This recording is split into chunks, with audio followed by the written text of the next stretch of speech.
श्री परमात्मने नमः। सूत्र 17। मैं बोध मात्र हूँ, किंतु मेरे द्वारा अज्ञान से उपाधि की कल्पना की गई है। इस प्रकार नित्य विचार करते हुए मैं निर्विकल्प में स्थित हूँ। राजा जनक अपनी आत्मानुभूति की अभिव्यक्ति के क्रम में आगे कहते हैं कि मैं आत्मा होने से शुद्ध बोध हूँ।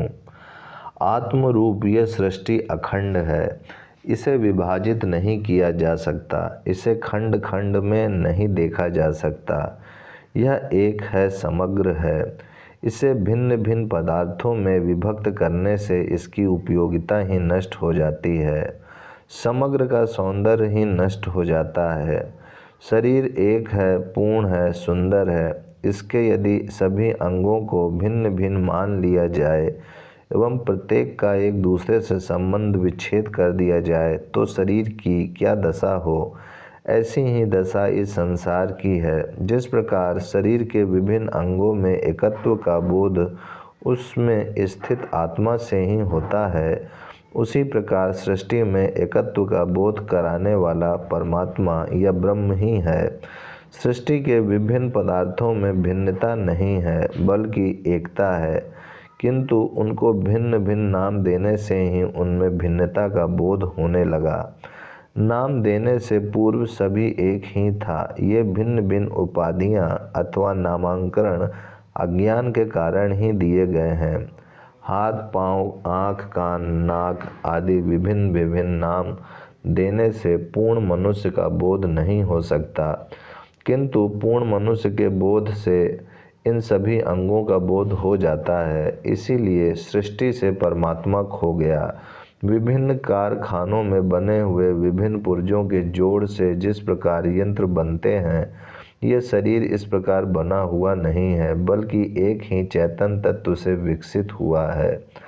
ऐसे ही यह सृष्टि विभिन्न अवयवों का जोड़ मात्र नहीं है, बल्कि उसी एक परम तत्व ब्रह्म से विकसित हुई है।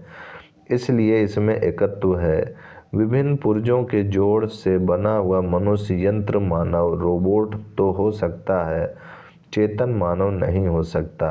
ये मनुष्य फिएट और एम्बेसडर कारों के विभिन्न मॉडल जैसे नहीं हैं, बल्कि इनमें एक ही आत्मा रूपी जीवन धारा प्रवाहित हो रही है।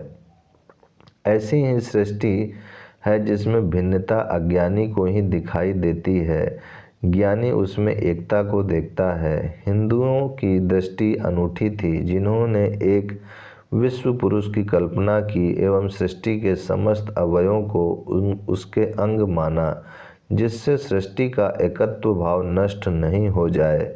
जनक इस तत्व को प्रकट करते हैं कि इस समस्त उपाधियों की कल्पना अज्ञान से ही की गई है, जिसे आत्मा का ज्ञान नहीं, ब्रह्म का ज्ञान नहीं, वे ही पदार्थ को पदार्थ ही समझकर नाम दे देते हैं, वरना यह सृष्टि आत्मा ही है। जनक कहते हैं, मैं इस प्रकार नित्य विचार करता हुआ अब निर्विकल्प में स्थित हूँ। अब मेरे लिए दूसरा कोई विकल्प ही नहीं है। मैं एक हूँ एवं यह सृष्टि मुझसे भिन्न नहीं है। सूत्र 18। आश्चर्य है, मुझ में स्थित हुआ विश्व वास्तव में मुझ में स्थित नहीं है, इसीलिए ना मेरा बंध है ना मोक्ष। आश्रय रहित होकर मेरी भ्रांति शांत हो गई है। राजा जनक को एकत्व का बोध हो गया कि यह संसार और परमात्मा भिन्न नहीं है। परमात्मा अथवा आत्मा ही है, संसार उसी का फैलाव है। जब बंधन होता है तभी मुक्ति की बात सोची जा सकती है। बंधन का अर्थ कोई दूसरा है जिसने बांध रखा है, वह हम मुक्त होने के लिए छटपटा रहे हैं। अज्ञान की स्थिति में मैंने संसार को आत्मा से भिन्न समझा था, इसीलिए संसार से मुक्त होना चाहता था, किंतु अब मुझे ज्ञात हुआ कि यह आत्मा ही है, संसार है ही नहीं। इसलिए अब कोई बंधन नहीं है। यह संसार जैसे अज्ञान के कारण दिखाई देता था, वैसे ही ये बंध भी अज्ञान के कारण ही था। यह संसार मिथ्या था तो बंधन भी मिथ्या थे। जब बंधन है तो मोक्ष भी मिथ्या है, दोनों ही असत्य है। मैं आश्रय रहित हूँ, मेरा कोई आश्रय नहीं है। अतः इस अज्ञान रूपी बंध और मोक्ष की भ्रांति दूर हो गई। अज्ञान अवस्था में मुझे विश्व स्थित था, किंतु अब यह सारा भ्रम मिट गया है। अब मैं आत्मवान हूँ एवं विश्व मुझ में स्थित नहीं है। मैंने अज्ञानवश अपने को देह, इंद्रिय आदि, ब्राह्मण, क्षत्रिय, वर्ण व आश्रम वाला, कर्ता, भोक्ता आदि ना जाने क्या क्या समझा। यही मेरा संसार था, वह यही बंध था। अब संसार मुझ में नहीं है, इसलिए कोई बंध नहीं है, तथा बंध नहीं तो मोक्ष भी नहीं है। सूत्र 19। निश्चय ही शरीर युक्त यह विश्व कुछ भी नहीं है। यह शुद्ध चैतन्य मात्र आत्मा है, तो इसकी कल्पना ही किसमें है। राजा जनक कहते हैं कि शरीर युक्त यह विश्व अर्थात यह सारा विश्व कुछ भी नहीं है, इसका स्वतंत्र कोई अस्तित्व नहीं है। यह शुद्ध चैतन्य मात्र आत्मा ही है।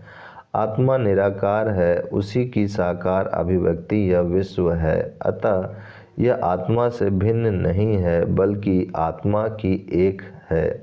ऐसा मुझे निश्चय हो चुका है।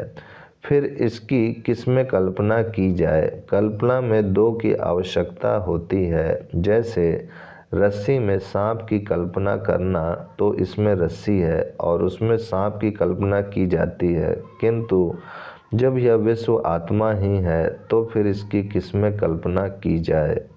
ओम शांति शांति शांति।